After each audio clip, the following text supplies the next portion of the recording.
That's it for this episode. Thanks to Nicki for joining me, and thank you, as always, for tuning in. I'll be back on Wednesday with another episode, so I will talk to you next time, and have a happy Thanksgiving. Hey, at AAA.com/commanders.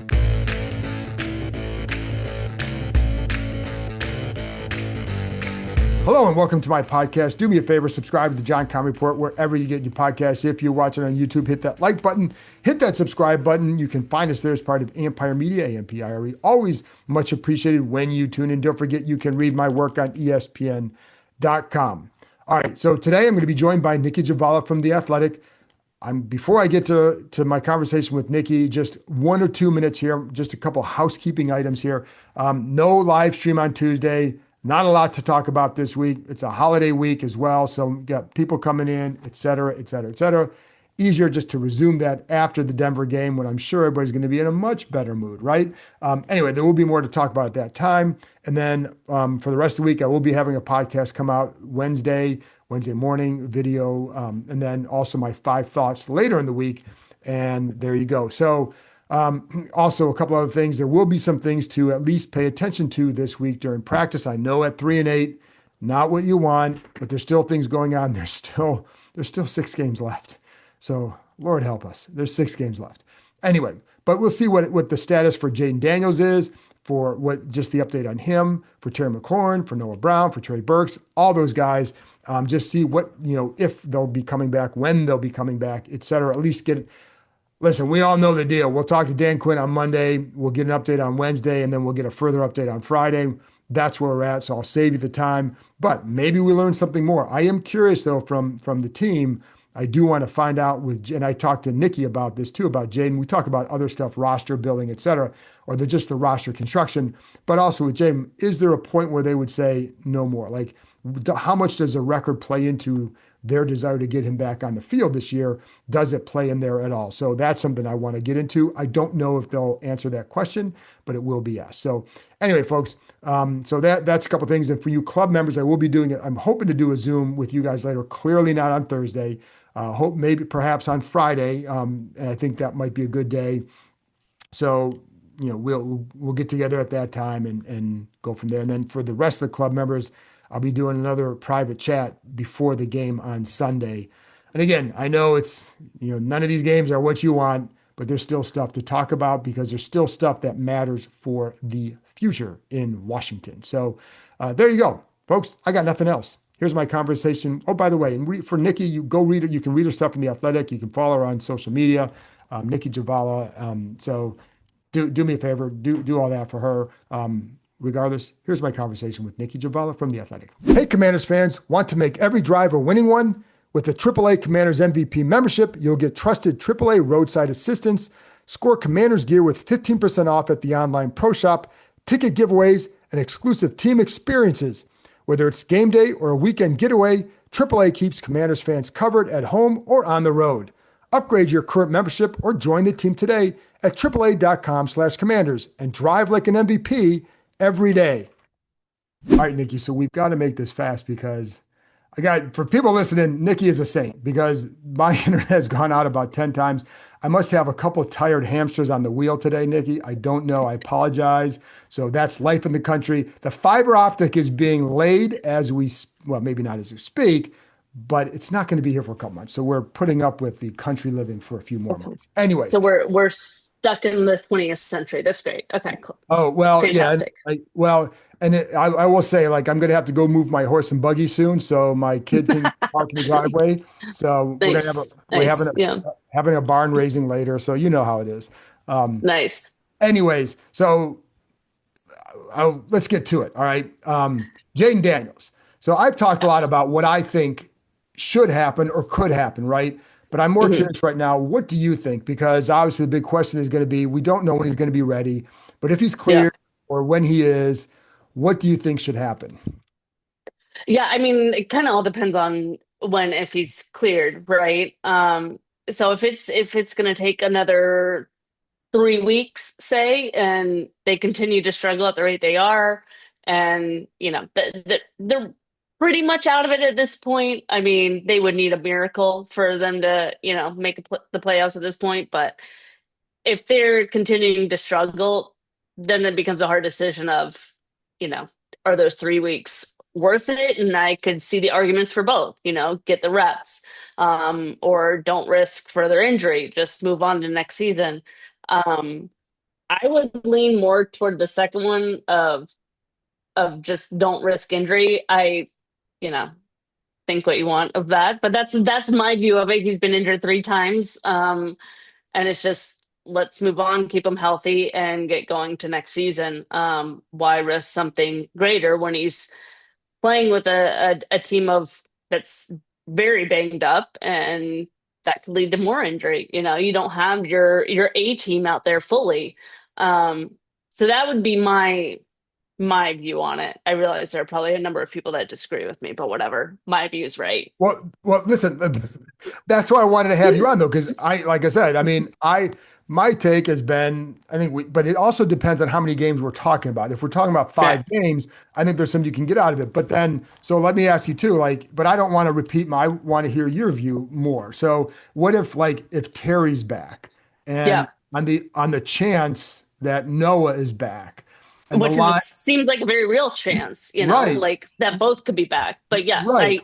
So yes. how does that play for you? Does that make a difference for you at all? And the Yeah. offensive line has been what it is still relatively healthy. Yeah.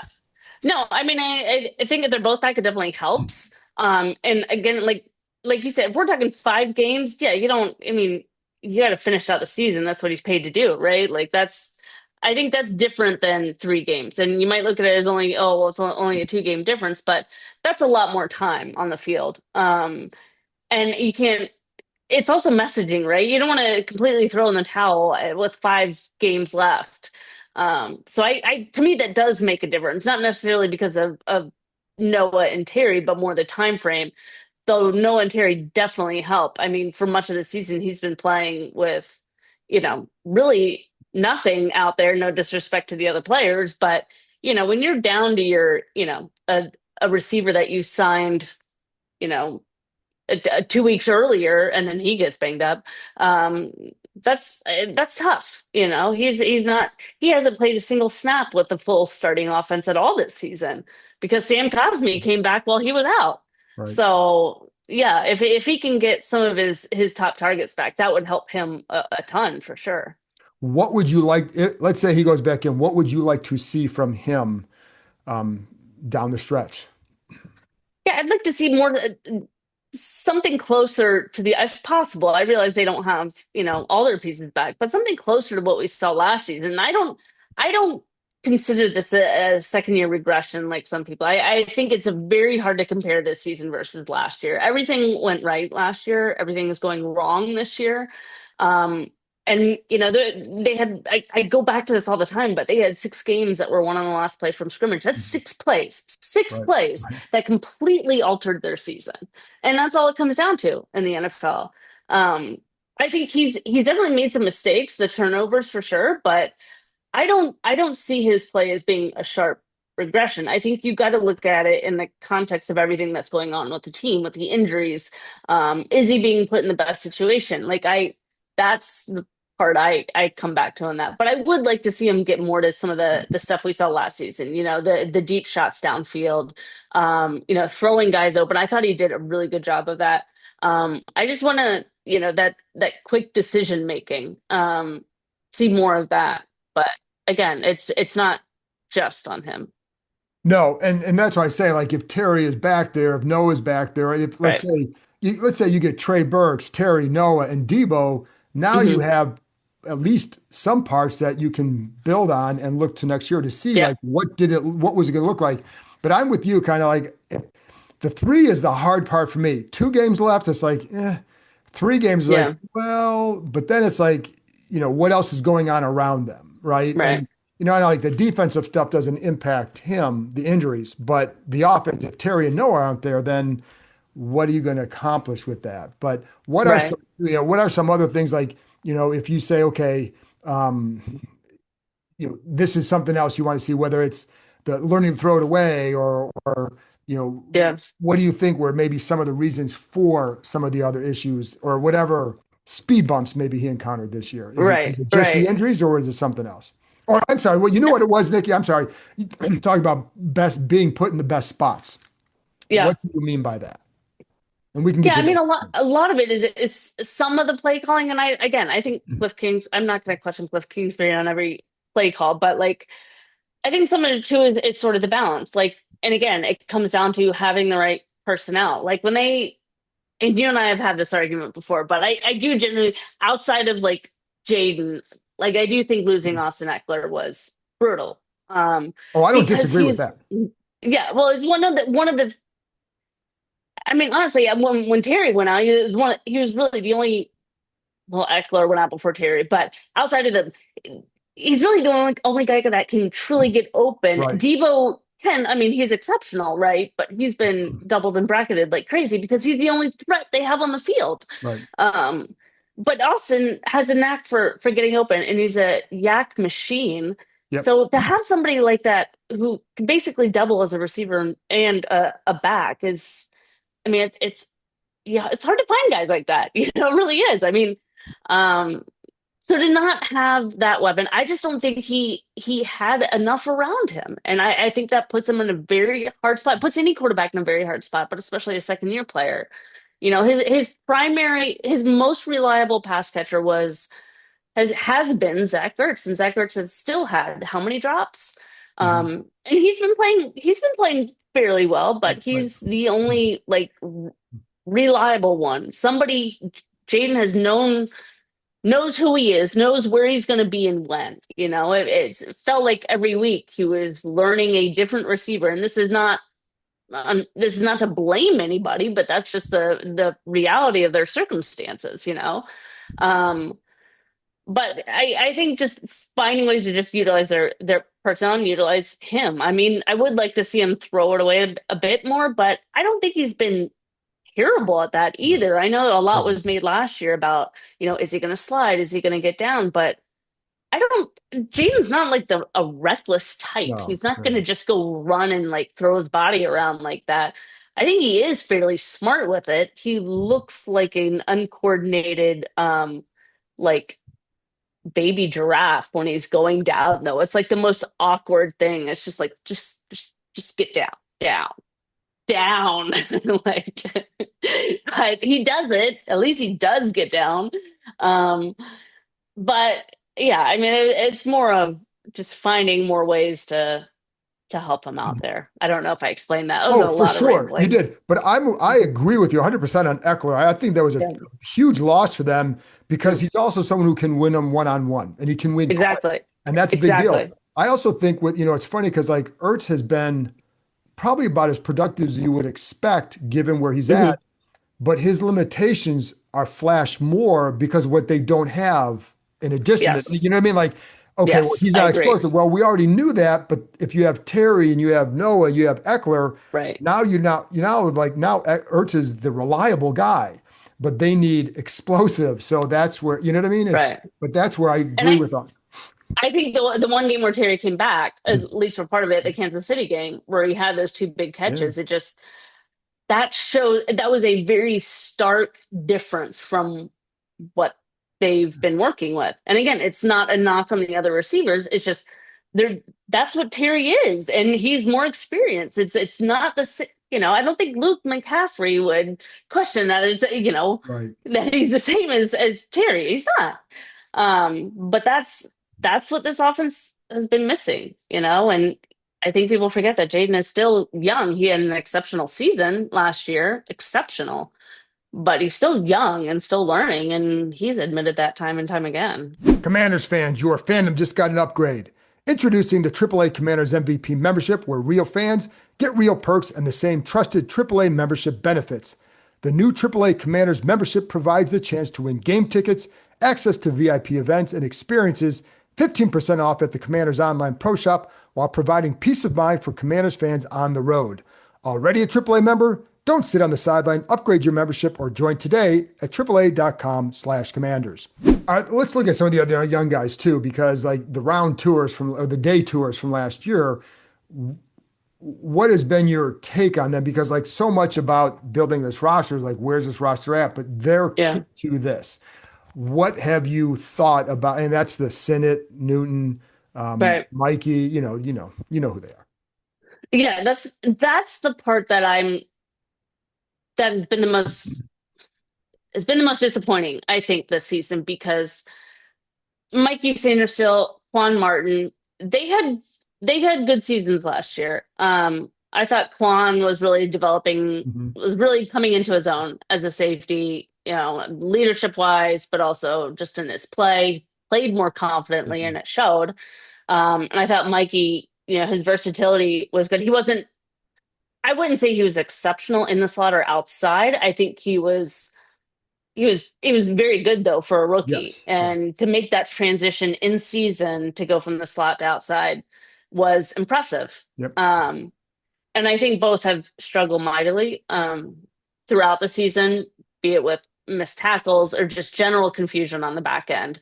And a lot of it may not even, be their fault. It's hard to know without knowing the calls, but it just has not looked anywhere close to the same. And Ben Sinnott, you kind of went into the season hoping you would see more of that, that pass catcher emerge, and it just hasn't been there. I would say the other two are the more disappointing ones because now it's like, what is the core of this team? What is the foundation of this team outside of Jaden? Like, who do they build around outside of Jaden? I mean, we don't have a full picture of what Jordan McGee is yet. I think there's potential there, no doubt, but we don't have a full picture. On offense, I think Bill has shown glimmers, but nothing beyond that. Right. He hasn't had a full game yet. I mean, he had that one productive game, but in terms of a blocking back, being a complete back, he hasn't shown that yet. He hasn't. Um, receiver wise, I mean, you got Terry for another year, and then it's uncertain because there is possibility they move on for financial reasons. Debo expiring date. Like, what is the core of the team? What do they build around?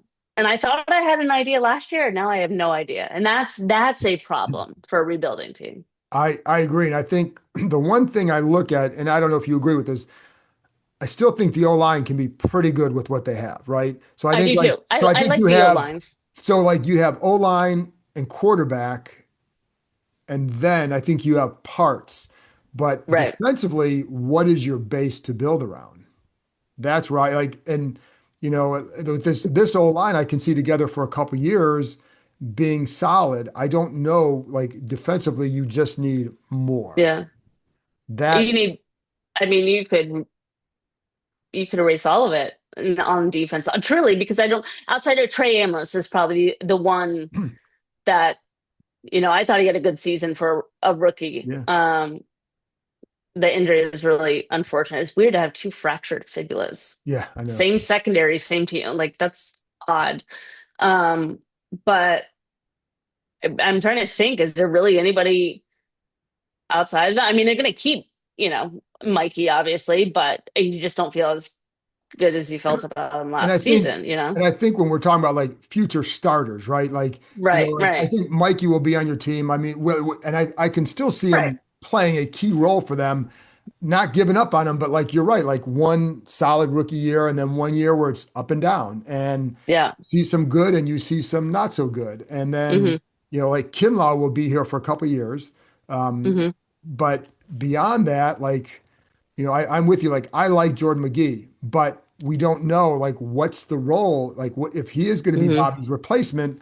We don't know what that looks like yet. But I do know his Right. speed is good out there. I see the stuff he does, and I like him. So I think and it's funny because I was talking to somebody early in the year who's like they need to get another corner, they need to get a safety, and this is before the injuries hit. So and so other people outside here, I think, saw some of that, but. Yeah, Yeah. I think that's the tough part is like where do you go and how quickly can you get there? Is it Right.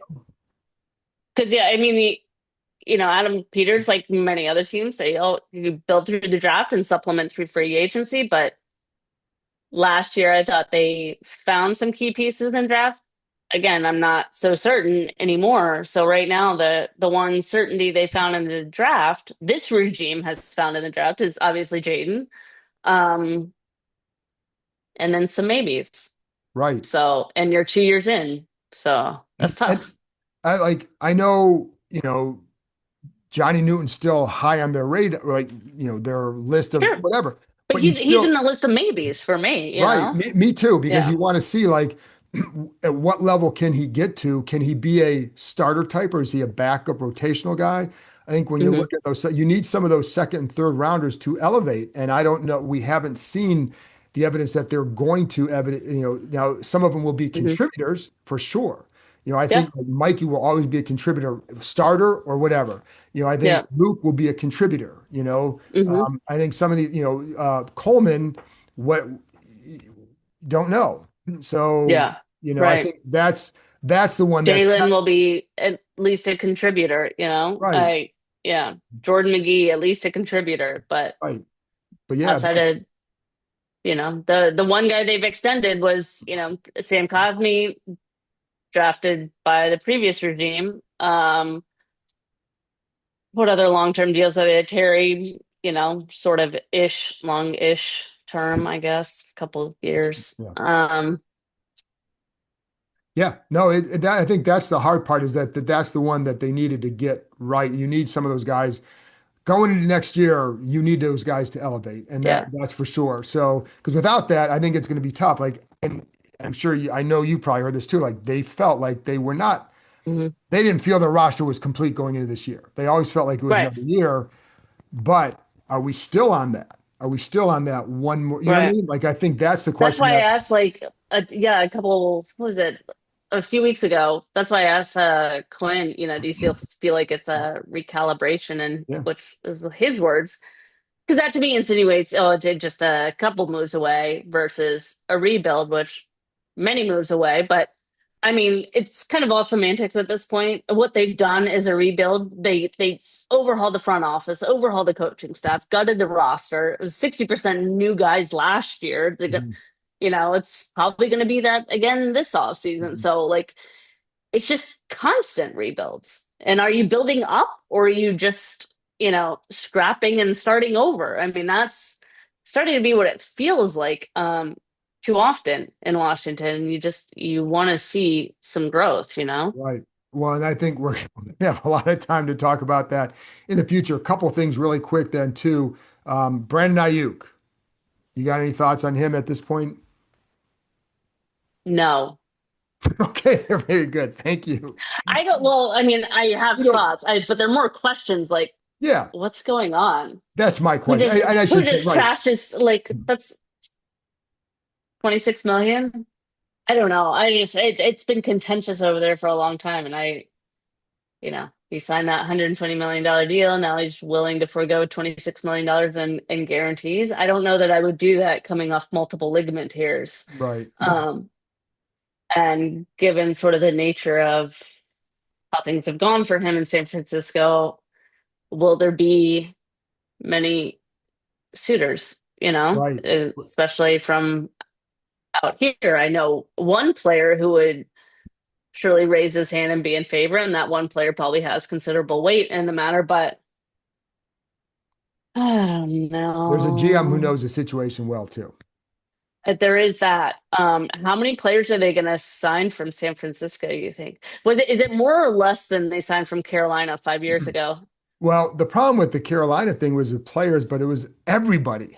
It was the entire coaching staff Yeah, too, but yeah. like, yeah, But yeah, but I think like to me, and this is what I always say, like there's so much more to learn about that situation and how and what would yeah, matter. But I know yeah. like when his name comes up, it's always going to be something on there. And then the last thing too, with Dan Quinn taking over as a defensive play caller, what do you think can be accomplished moving forward with him in that role, and how can that help in the future, if at all? I think this is where like the Mikey Singer stills, the Quan Martins, like if you can help to get them going, let's see what they really are. Where, we can sort of separate, okay, was the issue just confusion on the field, not getting calls in quickly enough, not putting them in the right position to be successful? So if they can figure that piece out, then you can sort of isolate variables, if that makes sense. Um, and start to see, okay, can we develop these guys? Are they really what we're looking for back there? And like to me, I think that's the important part of the rest of the season for the defense is just almost taking inventory, seeing the Right. pieces you really have, like give them the best shot to be successful and see what you have back there. Because Quinn knows how he wants his defense to look, and he knows how to call it, obviously. um, it's just, once you get that, once you figure out the players, is figuring out how you want to handle the play calling in the future, because I don't imagine this setup is conducive for either side for the No. long term. So there will be a change there, I'm sure, at some point. You would think, and but Yeah. I think we also know this is not what Quinn wants to do long term. No, no. I mean, he came in saying that. He Right. came in saying, I did the full 360 in Atlanta. I didn't delegate enough. I didn't, and even like after the Madrid game, he said he was stressed out during the week and it Mhm. was okay during the game, but it was stressful during the week. And he doesn't. That's not what he set out to do in his Right. second go round. So yeah. There you go. So, by the way, I think Nikki and I combined for about 40,000 steps in the Madrid airport the day after Dude, the game. oh my God. That was insane. An hour. It took us an hour just to get Took to our us an gate. hour. I Yeah. will, I will never complain about Dulles Airport again. No, After no, as that, long it as it was leaves on time. Yes. yes. Well, there you go. And at least Yeah. the flight, at least it was a good flight for you. I know you had a lot of room, and I know it was very comfortable for you It was coming still, it was a down. delightful flight. Delightful. Yeah. So, all right. Gosh. All right. Thank you, Nikki. You're the best. Of Thank you. course. All right. Appreciate it. Do you have anything you want to plug before I end it? No, All I right. do not. All right. There you go. Reader on the Athletic. There you go. Thank you.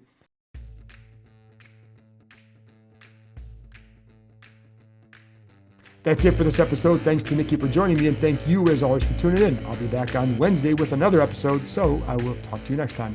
And have a happy Thanksgiving.